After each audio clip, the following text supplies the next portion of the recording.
वरनं रेती चोरी थांबवत नाहीये. MSCBचे कॉन्ट्रॅक्ट कोल म्हणजे ते काय फ्लॅश ॲश काय असते ड्राय ॲश त्याचं कॉन्ट्रॅक्ट कोणाकडे आहे? कोण करोडो रुपये दिवसाला बीडमध्ये कमवतंय? आम्ही कमवतोय. सगळ्या बदल्या कोण करतं? परळीचं ते काय अणू काय ऊर्जा प्रकल्प आहे त्या ऊर्जा प्रकल्पाचे सगळे कॉन्ट्रॅक्ट कोणाकडे आहेत? हे सगळं खणल्याशिवाय तुम्हाला मुळात जाताच येणार नाही. सुषमा अंधारेंना दम देऊन गुन्हा मागे घ्यायला लावला. सुषमा अंधारेला मी आतापर्यंत बोललो नव्हतो. धस साहेबांच्या पत्नीला किती छळले वाल्मिक कराड आणि मागणं धनंजय मुंडेने हे विचारा जाऊन. मग तुम्ही इतके आरोप करता ते मंत्रीच इथे 2 दिवस मुळात सभागृहात येत नाही आणि मुख्यमंत्री सांगितलं गेलं तुम्ही येऊ नका. अजून सभागृहातलं वातावरण खराब होईल. आम्ही अधिवेशन संपवतो. 3 महिन्यात प्रकरण मिळालेलं असेल मग तुम्ही या तुमच्या स्टाईलमध्ये असं ते करत करत असं गॉगल बिगल घालत घालत या आतमध्ये. अशाने तर राजीनामाच होणार नाही ना. मग ही चौकशी जी होईल आता जी समिती पहिल्या दिवसापासून सांगतोय काही होणार नाही. मी एकमेव माणूस होतो जो पहिल्या दिवसापासून सांगत होतो काहीही होणार नाही. जेव्हा एवढी पाशवी बहुमत मागे आहे असं जेव्हा माणसाला वाटू लागतं तेव्हा आपण मदमस्त होऊन सत्ता राबवावी असं त्यांच्या मनात येतं. आज त्यांच्या आतापर्यंत त्यांच्या मनात होतं. आज ते महाराष्ट्राला दिसतं. म्हणजे चौकशीचा फक्त फास असेल हा हे जे चौकशीला काय अर्थच नाही. कसला फार्स बिर्स. नक्कीच या चौकशीला काय अर्थ असणार नाही. जोपर्यंत या संबंधित मंत्र्यांचा राजीनामा होणार नाही तोपर्यंत हा फक्त चौकशीचा फास असेल असं मत जितेंद्र आव्हाड यांनी व्यक्त केला. व्हिडिओ जर्नलिस्ट प्रशांत मोहिते, उदय तिमांडे, न्यूज 18 लोकमत, नागपूर.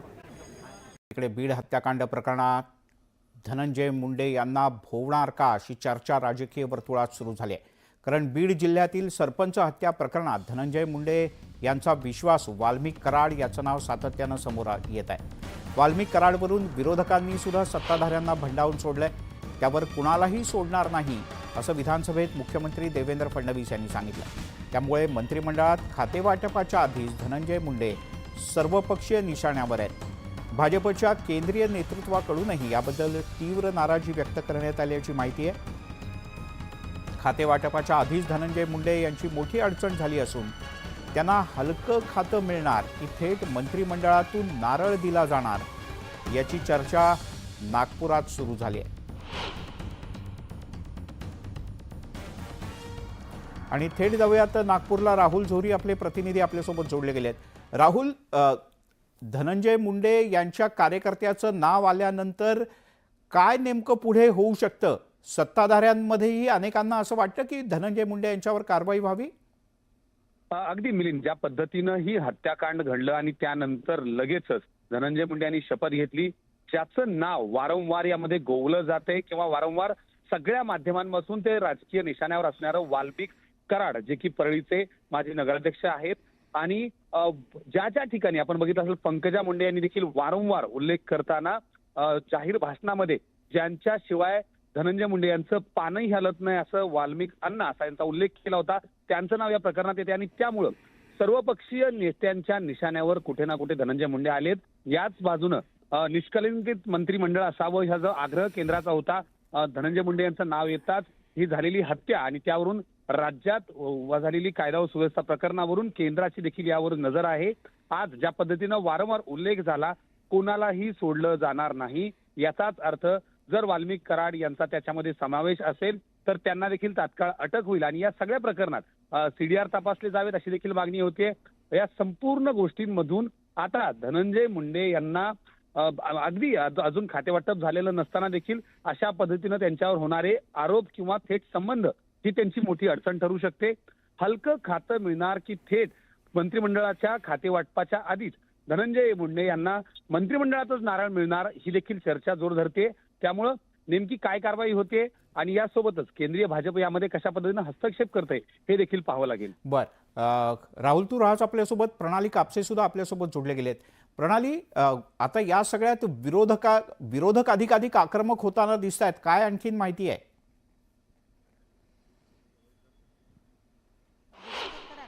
आहेतच, परंतु सत्ताधारी पक्षावरचे सत्ताधारी बाकावरचे जे आमदार आहेत त्यांनी सुद्धा सभागृहामध्ये या एकूण प्रकरणामध्ये अतिशय चिंता व्यक्त केली असून कायदा सुव्यवस्थेचा भयंकर प्रश्न हा बीडमध्ये निर्माण झाला असल्याचं बोलून दाखवलेलं आहे. सत्ताधारी विरोधी बाकावरचे जितेंद्र आव्हाड असतील किंवा इतर प्रमुख नेते आहे यांनी वारंवार या प्रकरणामध्ये धनंजय मुंडे यांच्या राजीनाम्याची मागणी केलेली आहे. खरं तर धनंजय मुंडे यांना अवघे एक 5-6 दिवस झालेले आहे.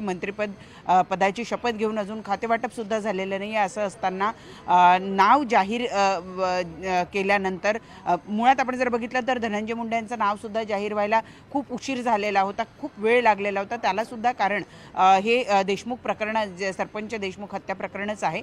आणि आपण आत्ता जरी बघितलं तरी विरोधकांकडून आणि त्याचबरोबर सत्ताधाऱ्यांकडनं या प्रकरणाची अतिशय गंभीरतेनं दखल यासाठी सुद्धा घेतली जाते कारण अतिशय निर्घृणपणे हा हत्याकांड जे आहे ते घडवण्यात आलेलं आहे आणि एकूणच दहशत माजवण्याचा हा संपूर्ण प्रकार बीडमध्ये बघायला मिळतो आहे. आणि उत्तरामध्ये सुद्धा मुख्यमंत्री देवेंद्र फडणवीस यांनी ज्या व्यक्तीचा उल्लेख, कराड या व्यक्तीचा, वाल्मिक कराड या व्यक्तीचा उल्लेख जो केलेला आहे हे धनंजय मुंडे यांचे अतिशय निकटवर्ती आहे. स्वतः धनंजय मुंडे यांनी हे अधिवेशन सुरू असताना सुद्धा हो तो माझा माणूस आहे अशा पद्धतीचं वक्तव्य केलेलं आहे. आणि त्यामुळे साहजिक आहे की धनंजय मुंडे यांच्या अडचणीमध्ये वाढ झालेली आहे. विरोधकांनी जशी मागणी केलेली आहे तसा धनंजय मुंडे यांचा राजीनामा घेतला जातो का किंवा जे खातेवाटप जाहीर होईल त्या खातेवाटपामध्ये अगदी खालचं खातं त्यांना दिलं जातं का, या दोन गोष्टींकडे आता लक्ष राहणार आहे. उद्याचा एक दिवस अधिवेशनाचा अजून शिल्लक आहे. काय नेमकं होऊ शकतं? अधिवेशन संपण्यापूर्वीच कारवाई होईल का नंतर कारवाई होईल?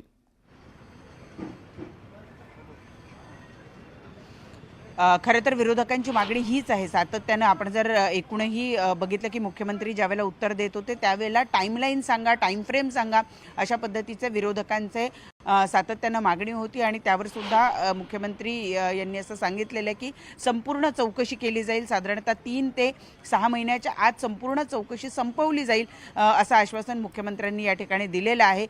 त्यामुळे तोपर्यंत धनंजय मुंडेंवर कारवाई होते किंवा नाही हे सुद्धा बघणं महत्त्वाचं ठरणार आहे. परंतु विरोधकांची मागणी आहे की तातडीनं धनंजय मुंडे यांचा राजीनामा घेतला जावा कारण हे प्रकरण आता ताजं आहे.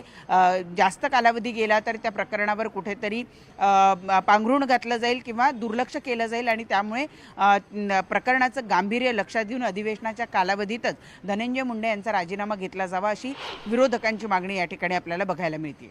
बरं, आत्ता पुन्हा हा विषय आज दिवसभरात येऊ शकतो का चर्चेला, का मुख्यमंत्र्यांनी उत्तर दिल्यानंतर हा विषय संपलाय आता?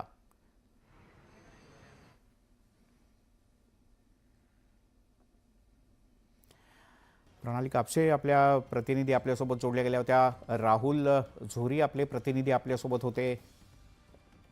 पण दरम्यानच्या काळात जितेंद्र आव्हाड यांनी मुख्यमंत्र्यांनी सभागृहात सगळा विषय सांगितल्यानंतर, सरकारच्या वतीनं निवेदन केल्यानंतर जितेंद्र आव्हाड काय म्हणाले आपण ऐकूया. जितेंद्र आव्हाड आपल्यासोबत आहेत. तुम्ही काल मागणी केली होती की या प्रकरणाची निष्पक्ष चौकशी करायची असेल तर मंत्र्यांचा राजीनामा, आज मुख्यमंत्र्यांनी उत्तर दिलं त्यात त्या गोष्टीचा उल्लेख नव्हता. तुम्ही या उत्तराने समाधानी आहात? बिलकुल समाधानी नाही. मुख्यमंत्र्यांच्या बॉडी लँग्वेजमधनं मुख्यमंत्री बदलले आहेत असं मला कालपासून वाटत होतं, पण आज मला कळलं की नाही, मुख्यमंत्री तसेच आहेत, तेच आहेत. अपेक्षा असते न्यायाची. एका आईने आपला पोरगा गमावला आहे. संतोष देशमुख हा देखील कोणाचा तरी पोरगाच आहे. तो सूर्यवंशी हा देखील कोणाचा तरी पोरगाच आहे.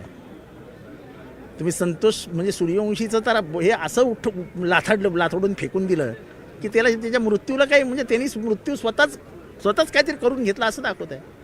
मल्टिपल इंजिनिअरिंग तुमच्या ह्याच्यावर येतं पोस्टमॉर्टम रिपोर्टमध्ये. तो खोटा आहे का पोस्टमॉर्टम रिपोर्ट?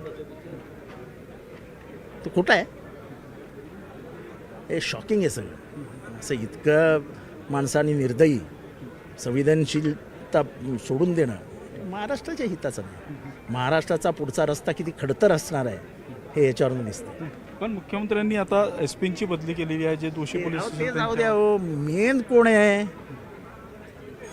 एसपी कोणाच्या सांगण्यावरनं हे सगळं वागत होता? कलेक्टर कोणाच्या सांगण्यावरनं रेती चोरी थांबवत नाही आहे? MSCBचे कॉन्ट्रॅक्ट कोल म्हणजे ते काय फ्लॅश ॲश काय असते, ड्राय ॲश, त्याचं कॉन्ट्रॅक्ट कोणाकडे आहे? कोण करोडो रुपये दिवसाला बीडमध्ये कमवतंय? आम्ही कमवतोय? सगळ्या बदल्या कोण करतं? परळीचं ते काय ऊर्जा प्रकल्प आहे, त्या ऊर्जा प्रकल्पाचे सगळे कॉन्ट्रॅक्ट कोणाकडे आहेत? हे सगळं खणल्याशिवाय तुम्हाला मुळात जाताच येणार नाही. सुषमा अंधारेंना दम देऊन गुन्हा मागे घ्यायला लावला. सुषमा अंधारेला मी आतापर्यंत बोललो नव्हतो. धस साहेबांच्या पत्नीला किती छळले वाल्मिक कराड आणि मागणं धनंजय मुंडेने, हे विचारा जाऊन. नाही, मग तुम्ही इतके आरोप करता ते मंत्रीच इथे 2 दिवस मुळात सभागृहात येत नाही आणि मुख्यमंत्री त्यांना त्यावर बोलत सांगितलं नाहीये. गेलं तुम्ही येऊ नका, अजून सभागृहातलं वातावरण खराब होईल, आम्ही अधिवेशन संपवतो, 3 महिन्यात प्रकरण मिळालेलं असेल, मग तुम्ही या तुमच्या स्टाईलमध्ये असं ते करत असं गॉगल बिगल घालत या आतमध्ये. मग अशाने तर राजीनामाच होणार नाही ना. मग ही चौकशी जी होईल आता जी समिती पहिल्या दिवसापासून सांगतोय काही होणार नाही. मी एकमेव माणूस होतो जो पहिल्या दिवसापासून सांगत होतो काहीही होणार नाही. जेव्हा एवढी पाशवी बहुमत मागे आहे असं जेव्हा माणसाला वाटू लागतं तेव्हा आपण मदमस्त होऊन सत्ता राबवावी असं त्यांच्या मनात येतं. आणि त्यांच्या आतापर्यंत त्यांच्या मनात होतं, आज ते महाराष्ट्राला दिसतं. म्हणजे चौकशीचा फक्त फास असेल हा हे जे सगळं केलं. चौकशीला काय अर्थच नाही हो, कसला फार्स बिर्स. नक्कीच या चौकशीला काय अर्थ असणार नाही. जोपर्यंत या संबंधित मंत्र्यांचा राजीनामा होणार नाही तोपर्यंत हा फक्त चौकशीचा फास असेल असं मत जितेंद्र आव्हाड यांनी व्यक्त केला. व्हिडिओ जर्नलिस्ट प्रशांत मोहिते, उदय तिमांडे, न्यूज 18 लोकमत, नागपूर. इकडे बीड हत्याकांड प्रकरणात धनंजय मुंडे यांना भोवणार का अशी चर्चा राजकीय वर्तुळात सुरू झाली आहे. कारण बीड जिल्ह्यातील सरपंच हत्या प्रकरणात धनंजय मुंडे यांचा विश्वास वाल्मिक कराड याचं नाव सातत्यानं समोर येत आहे. वाल्मिक कराडवरून विरोधकांनी सुद्धा सत्ताधाऱ्यांना भंडावून सोडलंय. त्यावर कुणालाही सोडणार नाही असं विधानसभेत मुख्यमंत्री देवेंद्र फडणवीस यांनी सांगितलं. त्यामुळे मंत्रिमंडळात खातेवाटपाच्या आधीच धनंजय मुंडे सर्वपक्षीय निशाण्यावर आहेत. भाजपच्या केंद्रीय नेतृत्वाकडूनही याबद्दल तीव्र नाराजी व्यक्त करण्यात आल्याची माहिती आहे. खातेवाटपाच्या आधीच धनंजय मुंडे यांची मोठी अडचण झाली असून त्यांना हलकं खातं मिळणार की थेट मंत्रिमंडळातून नारळ दिला जाणार याची चर्चा नागपुरात सुरू झाली आहे. आणि थेट जाऊयात नागपूरला. राहुल झोरी आपले प्रतिनिधी आपल्यासोबत जोडले गेले आहेत. राहुल, धनंजय मुंडे यांच्या कार्यकर्त्याचं नाव आल्यानंतर काय नेमकं पुढे होऊ शकतं? सत्ताधाऱ्यांमध्येही अनेकांना असं वाटतं की धनंजय मुंडे यांच्यावर कारवाई व्हावी. अगदी मिलिंद, ज्या पद्धतीनं ही हत्याकांड घडलं आणि त्यानंतर लगेचच धनंजय मुंडे यांनी शपथ घेतली, ज्याचं नाव वारंवार यामध्ये गोवलं जातंय किंवा वारंवार सगळ्या माध्यमांपासून ते राजकीय निशाण्यावर असणारं वाल्मिक कराड, जे की परळीचे माजी नगराध्यक्ष आहेत. आणि ज्या ठिकाणी आपण बघितलं असेल, पंकजा मुंडे यांनी देखील वारंवार उल्लेख करताना जाहीर भाषणामध्ये ज्यांच्याशिवाय धनंजय मुंडे यांचं पानही हलत नाही असं वाल्मिक अण्णा असा यांचा उल्लेख केला होता, त्यांचं नाव या प्रकरणात येते. आणि त्यामुळं सर्वपक्षीय नेत्यांच्या निशाण्यावर कुठे ना कुठे धनंजय मुंडे आलेत. याच बाजूनं निष्कलंकित मंत्रिमंडळ असावं ह्या जो आग्रह केंद्राचा होता, धनंजय मुंडे यांचं नाव येताच ही झालेली हत्या आणि त्यावरून राज्यात झालेली कायदा व सुव्यवस्था प्रकरणावरून केंद्राची देखील यावर नजर आहे. आज ज्या पद्धतीनं वारंवार उल्लेख झाला, कोणालाही सोडलं जाणार नाही, याचाच अर्थ जर वाल्मिक कराड यांचा त्याच्यामध्ये समावेश असेल तर त्यांना देखील तात्काळ अटक होईल आणि या सगळ्या प्रकरणात सीडीआर तपासले जावेत अशी देखील मागणी होते. या संपूर्ण गोष्टींमधून आता धनंजय मुंडे यांना अगदी अजून खातेवाटप झालेलं नसताना देखील अशा पद्धतीनं त्यांच्यावर होणारे आरोप किंवा थेट संबंध ही त्यांची मोठी अडचण ठरू शकते. हलकं खातं मिळणार की थेट मंत्रिमंडळाच्या खातेवाटपाच्या आधीच धनंजय मुंडे यांना मंत्रिमंडळातच नारळ मिळणार ही देखील चर्चा जोर धरते. त्यामुळं नेमकी काय कारवाई होते आणि यासोबतच केंद्रीय भाजप यामध्ये कशा पद्धतीनं हस्तक्षेप करते हे देखील पाहावं लागेल. बर, राहुल तू राहाच आपल्यासोबत. प्रणाली कापसे सुद्धा आपल्यासोबत जोडले गेलेत. प्रणाली, आता या सगळ्यात विरोधक अधिक आक्रमक होताना दिसत आहेत, काय आणखीन माहिती आहे?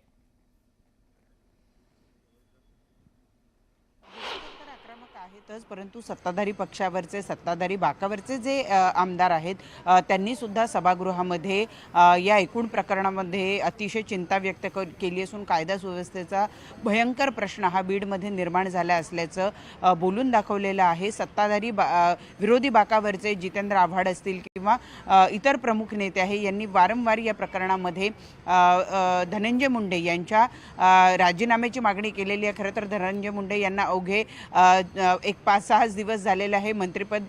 पदाची शपथ घेऊन अजून खातेवाटप सुद्धा झालेलं नाही आहे. असं असताना नाव जाहीर केल्यानंतर मुळात आपण जर बघितलं तर धनंजय मुंडे यांचं नाव सुद्धा जाहीर व्हायला खूप उशीर झालेला होता, खूप वेळ लागलेला होता. त्याला सुद्धा कारण हे देशमुख प्रकरण, सरपंच देशमुख हत्या प्रकरणच आहे.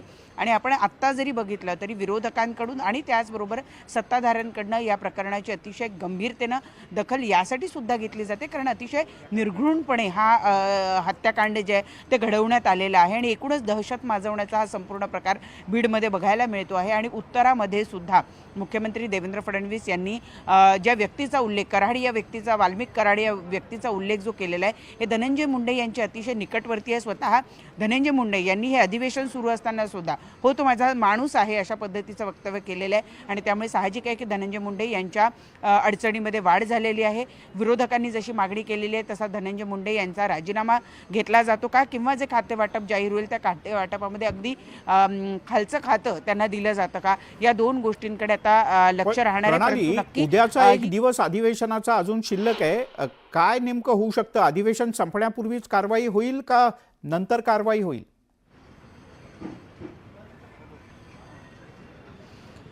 खरं तर विरोधकांची मागणी हीच आहे. सातत्यानं आपण जर एकूणही बघितलं की मुख्यमंत्री ज्यावेळेला उत्तर देत होते त्यावेळेला टाईमलाईन सांगा, टाईम फ्रेम सांगा, अशा पद्धतीचे विरोधकांचे सातत्यानं मागणी होती. आणि त्यावर सुद्धा मुख्यमंत्री यांनी असं सांगितलेलं आहे की संपूर्ण चौकशी केली जाईल, साधारणतः 3 ते 6 महिन्याच्या आत संपूर्ण चौकशी संपवली जाईल असं आश्वासन मुख्यमंत्र्यांनी या ठिकाणी दिलेलं आहे. त्यामुळे तोपर्यंत धनंजय मुंडेंवर कारवाई होते किंवा नाही हे सुद्धा बघणं महत्त्वाचं ठरणार आहे. परंतु विरोधकांची मागणी आहे की तातडीनं धनंजय मुंडे यांचा राजीनामा घेतला जावा कारण हे प्रकरण आता ताजं आहे. जास्त कालावधी गेला तर त्या प्रकरणावर कुठेतरी पांघरूण घातलं जाईल किंवा दुर्लक्ष केलं जाईल आणि त्यामुळे प्रकरणाचं गांभीर्य लक्षात घेऊन अधिवेशनाच्या कालावधीतच धनंजय मुंडे यांचा राजीनामा घेतला जावा अशी विरोधकांची मागणी या ठिकाणी आपल्याला बघायला मिळते. बरं, आत्ता पुन्हा हा विषय आज दिवसभरात येऊ शकतो का चर्चेला, का मुख्यमंत्र्यांनी उत्तर दिल्यानंतर हा विषय संपलाय आता?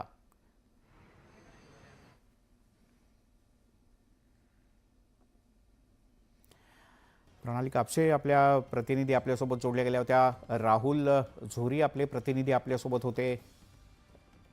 पण दरम्यानच्या काळात जितेंद्र आव्हाड यांनी मुख्यमंत्र्यांनी सभागृहात सगळा विषय सांगितल्यानंतर, सरकारच्या वतीनं निवेदन केल्यानंतर जितेंद्र आव्हाड काय म्हणाले आपण ऐकूया. जितेंद्र आव्हाड आपल्यासोबत आहेत. तुम्ही काल मागणी केली होती की या प्रकरणाची निष्पक्ष चौकशी करायची असेल तर मंत्र्यांचा राजीनामा, आज मुख्यमंत्र्यांनी उत्तर दिलं, त्यात त्या गोष्टीचा उल्लेख नव्हता. तुम्ही या उत्तराने समाधानी आहात? बिलकुल समाधानी नाही. मुख्यमंत्र्यांच्या बॉडी लँग्वेजमधनं मुख्यमंत्री बदलले आहेत असं मला कालपासून वाटत होतं, पण आज मला कळलं की नाही, मुख्यमंत्री तसेच आहेत, तेच आहेत. अपेक्षा असते न्यायाची. एका आईने आपला पोरगा गमावला आहे. संतोष देशमुख हा देखील कोणाचा तरी पोरगाच आहे. तो सूर्यवंशी हा देखील कोणाचा तरी पोरगाच आहे. तुम्ही संतोष म्हणजे सूर्यवंशीचं तर हे असं लाथोडून फेकून दिलं की त्याला त्याच्या मृत्यूला काही म्हणजे त्यांनी मृत्यू स्वतःच काहीतरी करून घेतला असं दाखवत आहे. मल्टिपल इंजिनिअरिंग तुमच्या ह्याच्यावर येतं पोस्टमॉर्टम रिपोर्टमध्ये. तो खोटा आहे का पोस्टमॉर्टम रिपोर्ट? तो खोटा आहे. हे शॉकिंग आहे सगळं. असं इतकं माणसाने निर्दयी, संवेदनशीलता सोडून देणं महाराष्ट्राच्या हिताचं नाही. महाराष्ट्राचा पुढचा रस्ता किती खडतर असणार आहे हे याच्यावरून दिसतं. पण मुख्यमंत्र्यांनी आता एसपींची बदली केलेली आहे, जे दोषी पोलीस. ते जाऊ द्या हो, मेन कोण आहे? एसपी कोणाच्या सांगण्यावरनं हे सगळं वागत होता? कलेक्टर कोणाच्या सांगण्यावरनं रेती चोरी थांबवत नाही आहे? MSCBचे कॉन्ट्रॅक्ट कोल म्हणजे ते काय फ्लॅश ॲश काय असते, ड्राय ॲश, त्याचं कॉन्ट्रॅक्ट कोणाकडे आहे? कोण करोडो रुपये दिवसाला बीडमध्ये कमवतंय? आम्ही कमवतोय? सगळ्या बदल्या कोण करतं? परळीचं ते काय काय ऊर्जा प्रकल्प आहे, त्या ऊर्जा प्रकल्पाचे सगळे कॉन्ट्रॅक्ट कोणाकडे आहेत? हे सगळं खणल्याशिवाय तुम्हाला मुळात जाताच येणार नाही. सुषमा अंधारेंना दम देऊन गुन्हा मागे घ्यायला लावला. सुषमा अंधारेला मी आतापर्यंत बोललो नव्हतो. धस साहेबांच्या पत्नीला किती छळले वाल्मिक कराड आणि मागणं धनंजय मुंडेने, हे विचारा जाऊन. नाही, मग तुम्ही इतके आरोप करता ते मंत्रीच इथे 2 दिवस मुळात सभागृहात येत नाही आणि मुख्यमंत्री त्यांना त्यावर बोलत सांगितलं नाहीये. गेलं तुम्ही येऊ नका, अजून सभागृहातलं वातावरण खराब होईल, आम्ही अधिवेशन संपवतो, 3 महिन्यात प्रकरण मिळालेलं असेल, मग तुम्ही या तुमच्या स्टाईलमध्ये असं ते करत करत असं गॉगल बिगल घालत घालत या आतमध्ये. मग अशाने तर राजीनामाच होणार नाही ना. मग ही चौकशी जी होईल आता जी समिती पहिल्या दिवसापासून सांगतोय काही होणार नाही. मी एकमेव माणूस होतो जो पहिल्या दिवसापासून सांगत होतो काहीही होणार नाही. जेव्हा एवढी पाशवी बहुमत मागे आहे असं जेव्हा माणसाला वाटू लागतं तेव्हा आपण मदमस्त होऊन सत्ता राबवावी असं त्यांच्या मनात येतं. आज त्यांच्या आतापर्यंत त्यांच्या मनात होतं, आज ते महाराष्ट्राला दिसतं. म्हणजे चौकशीचा फक्त फास असेल हा हे जे सगळं केलं. चौकशीला काय अर्थच नाही.